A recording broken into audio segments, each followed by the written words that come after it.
Hello बच्चों, मैं शिखा from Shikha tutorial आपके सामने एक्सरसाइज 5.2 लेकर आ गई हूँ। लास्ट वीडियो में मैंने आपको इंट्रोडक्शन पार्ट दिया था, एन टर्म ऑफ एपी को कैसे फाइंड आउट करते हैं। बच्चों, जो इसका फर्स्ट क्वेश्चन है ना, वो कुछ टेबुलर फॉर्म में दिया है एनसीईआरटी में। उसमें ना वैल्यूज़ दे रखी है टेबल की फॉर्मेट में, जिसमें आपको कहा गया है कि ए जो है आपको ना फिल इन द ब्लैंक्स को फिल करना है। और टेबल में आपको ए फर्स्ट टर्म दिया है, डी कॉमन डिफरेंस दिया है और ए एन जो है वो एन ए टर्म दे रखा है आपको एपी का। तो आपको ना इसमें a equal to first part में क्या दे रखा है, a equal to 7, d equal to 3, n equal to 8 और ए एन आपको निकालना है। तो इसमें सिंपल सा आपको एन ए टर्म का फॉर्मूला लगाना है, a n equal to A plus n minus one into d. Actually इस क्वेश्चन में क्या होगा, जो चार चीज़ें हैं ना इस फॉर्मूले में, एक एन ए टर्म है, ए है, एन है और डी है। तो इन चार में से 3 आपको गिवन होगी और एक आपको मिसिंग होगी। तो इसमें जब आप पुट करोगे, ए की जगह 7, एन की जगह 8, -1, डी की जगह 3, तो 8 माइनस 1 आपका हो जाएगा 7 और 7 इंटू 3 यानी कि 7 3 जा 21। तो आपका हो जाएगा 7 प्लस 21 जो कि आपका हो जाएगा 28। तो इस तरीके से आपका फर्स्ट पार्ट जो है वो डन हो गया। अब आता है सेकेंड पार्ट। सेकेंड पार्ट में आपको दे रखा है कि a इक्वल टू माइनस का 18, d आपको निकालना है, n इक्वल टू 10 और a n जो है वो आपको 0 दे रखा है। तो ए एन इस पे पुट करेंगे, a n equal to A plus n minus one into d. A n 0 दे रखा है, ए माइनस 18 पुट करेंगे प्लस एन आपका क्या है 10 माइनस 1 और डी आपको निकालना है। तो 0 इक्वल टू माइनस का 18, 10 माइनस का 1 यानी कि 9, डी माइनस के 18 को हम इधर ले जाएंगे तो प्लस का 18 हो जाएगा और इक्वल टू 9 डी हो जाएगा। इसको इससे कट करेंगे तो 9 2 जा 18, तो डी की वैल्यू यहाँ पर 2 आ जाएगी। तो इस तरीके से सेकेंड पार्ट होता है। थर्ड पार्ट में आपको बच्चों ए फाइंड आउट करना है, डी दे रखा है, एन दे रखा है और ए एन दे रखा है।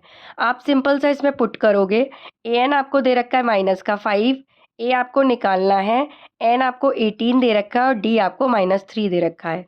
तो ए प्लस 18 माइनस 1 हो जाएगा 17 और 17 इंटू माइनस का 3 हो जाएगा माइनस का 51। तो हम नंबर को एक साइड कर लेंगे और ए को एक साइड कर लेंगे, तो माइनस का 5 और प्लस का 51 इक्वल टू ए हो जाएगा, क्योंकि माइनस है 51 उधर जाके प्लस हो जाएगा। जब आप इन दोनों को सॉल्व करेंगे तो ए इक्वल टू 46 हो जाएगा, क्योंकि ये प्लस माइनस माइनस हो जाएगा। तो 51 में से आप 5 माइनस करोगे तो आंसर आपका 46 आ जाएगा।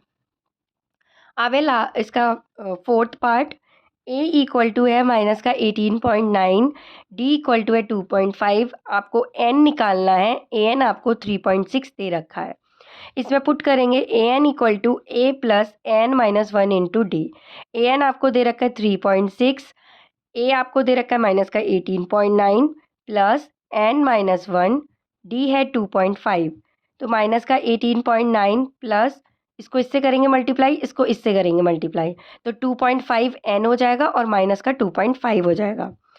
ये यहाँ पर दोनों को माइनस माइनस प्लस कर देंगे, दोनों को ऐड कर देंगे, 9 और 4 14, 8 और 2 10 और एक 1 11 और ये 21। तो माइनस का 21.4 हो जाएगा प्लस का 2.5 एन हो जाएगा। इसको आप उधर शिफ्ट कर देंगे तो दोनों को ऐड कर देंगे। देखो 3.6 को हम आके 0 लिख लेंगे, क्योंकि यहाँ पे 21.4, इस तरीके से हम इसे ऐड करेंगे। ये 25.00 आ जाएगा, ये 2.5 एन है। इसको इससे डिवाइड करेंगे, ये तो इसके बाद के डेसिमल तो कंसीडर नहीं होंगे, तो ये 25/2.5 होगा। डेसिमल हटाएंगे तो एक 0 यहाँ आ जाएगा और यहाँ पर 25 को कट करेंगे तो n इक्वल टू 10 आ जाएगा। इस तरीके से आपका फोर्थ पार्ट डन होता है। अब आता है हमारा फिफ्थ पार्ट। आपको a इक्वल टू 3.5 दे रखा है, d 0 दे रखा है और n इक्वल टू 105 दे रखा है और ए एन आपको निकालना है। तो सिंपल सा इसमें पुट करेंगे, a n equal to A plus n minus one into d में। तो ए आपका 3.5 प्लस एन कितना है 105, 105 माइनस 1, डी 0 है, बात ख़त्म। 0 का इससे मल्टीप्लाई करेंगे, कुछ भी करेंगे तो ये 0 ही देगा आपको, तो आंसर आपका 3.5 आ जाएगा। तो बच्चों इस तरीके से आपका फर्स्ट क्वेश्चन का सारे पार्ट जो होते हैं वो हो जाते हैं डन। अब हम सेकंड क्वेश्चन को रीड करते हैं। सेकंड क्वेश्चन में कह रहा है choose the correct choice in the following and justify. ये एमसीक्यू की फॉर्म में दिया है। इसमें दो पार्ट है, फर्स्ट पार्ट और सेकंड पार्ट। फर्स्ट पार्ट में आपसे कह रहा है 30 टर्म ऑफ द एपी, और आपको एपी दे रखी है 10 7 4 डैश डैश डैश इज। ये कह रहा है कि एपी का 30 टर्म निकालना है और आपको एक एपी गिवन है। एपी गिवन है तो यानी कि ये ए इक्वल टू 10 है। डी निकालेंगे, 7 माइनस 10 करेंगे तो माइनस का 3 है। क्योंकि ये एपी है तो एपी में हमें चेक करने की ज़रूरत नहीं है कि डी सेम है या नहीं है। सिंपल सा हम A30 एन एट टर्म में एन इक्वल टू 30 पुट करेंगे और 30 टर्म निकालेंगे। तो equal to A plus n minus 1 into D. तो ए प्लस एन माइनस 1 बच्चों देखोगे तो 30 माइनस 1 इंटू डी। डी यहाँ पर -3 है, 30 माइनस 1 29, 29 इंटू -3 10 माइनस 87। इसको इससे मल्टीप्लाई करेंगे तो 87 आ जाएगा और A30 इक्वल टू माइनस का 77 आ जाएगा, जो कि आपका है ऑप्शन सी। तो इसका आंसर आ जाएगा ऑप्शन सी।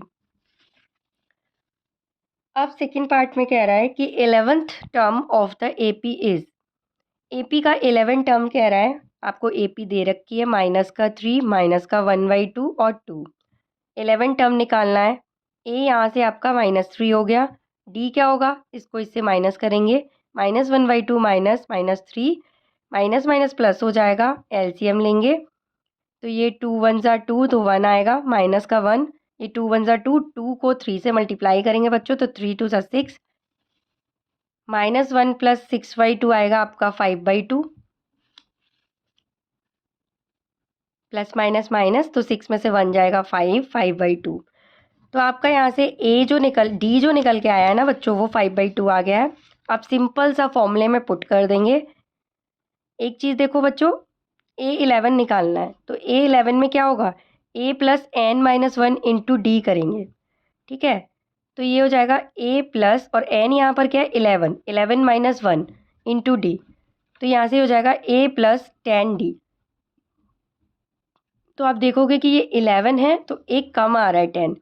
तो जनरली अब आप ऐसे ही लिखोगे, A11 कह रहा है तो A प्लस 10D कर दोगे, A10 कह रहा है तो A प्लस 9D कर दोगे, यानी कि यहाँ पर एक टर्म कम कर दोगे क्योंकि वो n-1 है।